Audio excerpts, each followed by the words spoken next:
Hi, it's a pleasure to be here today to give you kind of an update on the Pediomelum pariense project that I have going at Utah Valley University. Today I'm going to be talking about the ecological niche of this plant from the perspectives of topographical indices and digital elevation. Just as a background, Pediomelum pariense is a rare plant in southern Utah that's characterized by this low-growing plant with almost like a basal rosette formation of leaves, and the leaves are characterized by these hairy white veins, which are really, it makes it stand out among its genus. And the flowers are these papilionaceous kind of cream with purple tipped wings in this beautiful little plant here. Pariense is globally imperiled largely because it is endemic to just two counties in Utah, Garfield and Kane.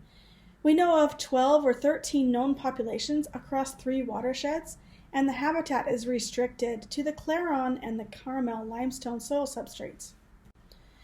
So here on atop the pink cliffs, we have one population at the Pariah view, which is the Claron limestone formation, and all of the other populations are down and dispersed along the White Cliffs area.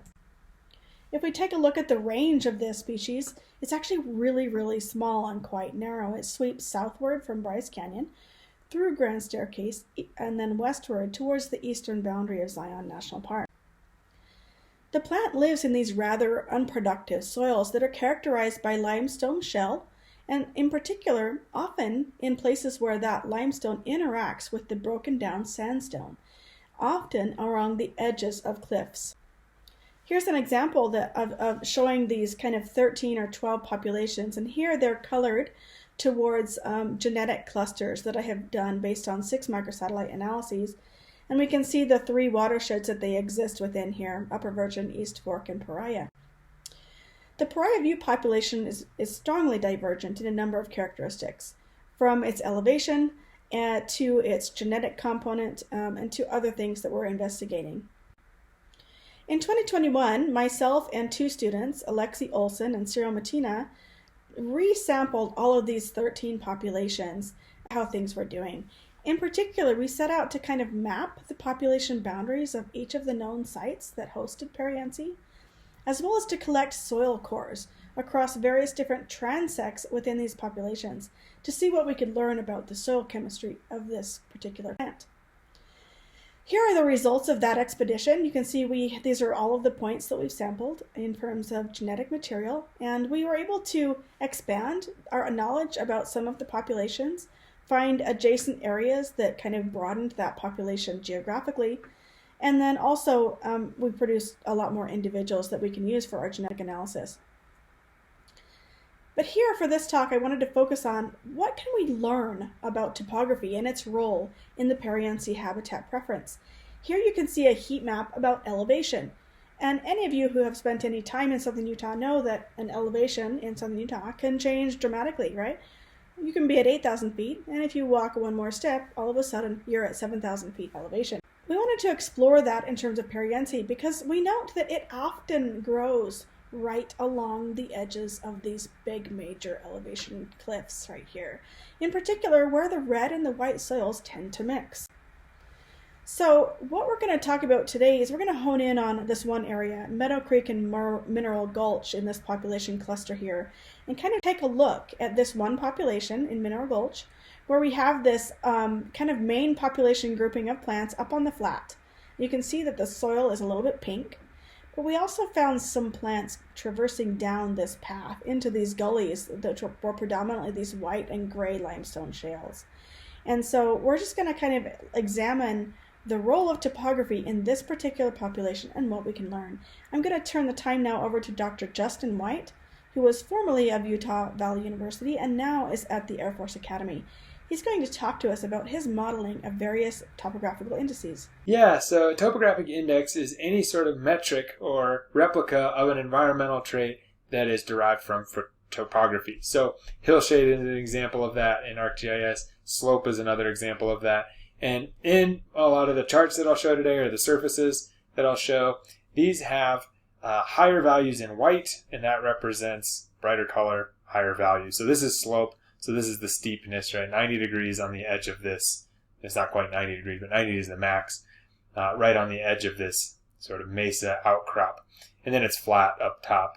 And here's the hillshade. So this is just used to sort of demonstrate, give the environment some texture so that you can see.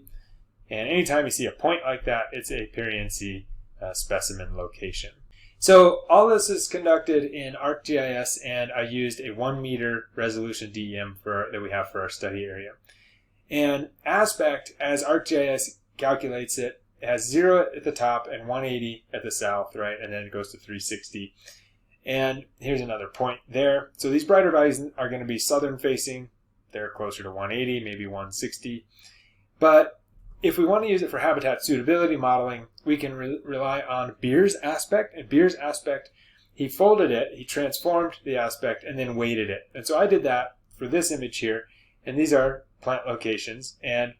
So I folded it as such that the northeast facing slopes would have higher value.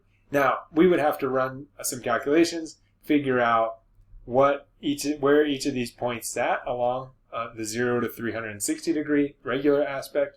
But if we found that they desired a certain area, and then we went to predict habitat suitability somewhere else, we could weight areas based on where they chose. Aspect does often determine a lot of where species will grow, especially in arid environments. And so this is a great way to do it, and I encourage you to tune into this paper. It's very short.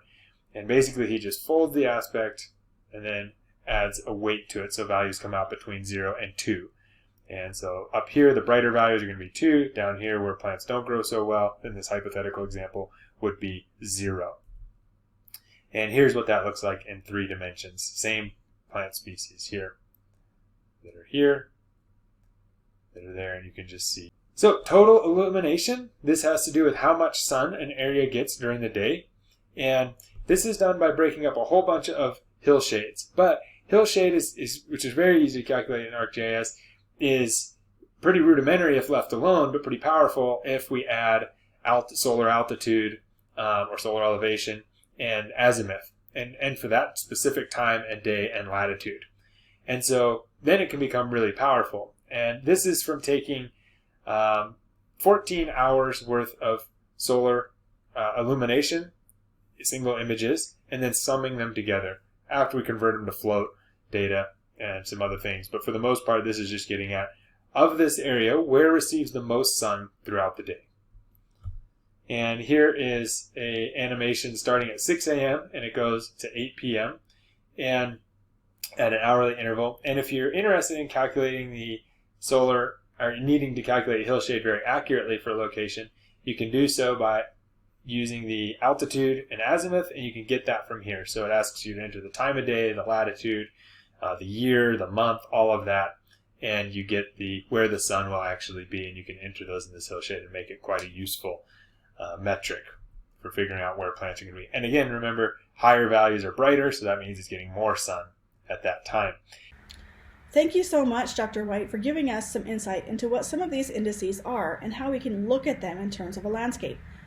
So what do we hope to do with this? Well, we want to see what we can learn about the habitat and niche of Pediomelum pariense through this perspective. So what you're seeing here is a correlation matrix of these different topographical indices. Red colorations are highly positive correlations, and blue is negative correlations.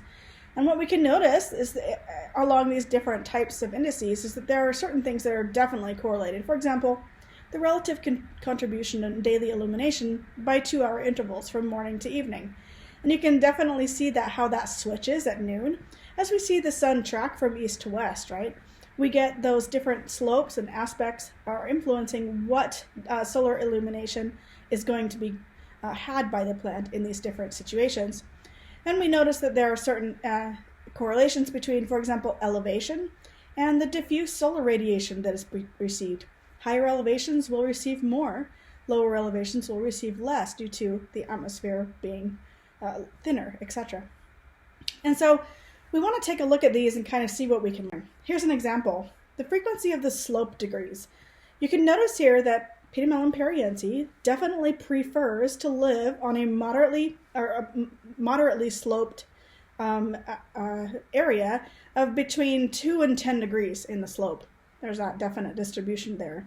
And so it would seem to prefer soils that are somewhat drained of their water, because water will flow downhill. We can also think about the aspect, which is the angle along the compass at which that slope faces. On the left here, you can see this picture that showcases an aspect map from the southern point of view, which is how we would think of looking northward into this area. And we can notice that there are definitely areas that pariense has, prefers different aspects. In particular, it seems to prefer east and predominantly southeast facing slopes. So we're really trying to kind of describe and understand the ecological niche and the habitat of pariense from these various different perspectives, including ecological niche modeling, topographical indices, soil chemistry, and comparative population genomics. And you can see this team includes a number of professors, myself, Dr. Justin White from the Air Force Academy, Clayton Visker from California State University, Sacramento, and Dr. Mike Stearns from here at UVU. And we have this team of students here at UVU who are helping in different various aspects of this project. I just want to note and thank our funding sources, including the Utah Native Plant Society, the National Science Foundation, and Utah Valley University for help with this work. Thank you so much.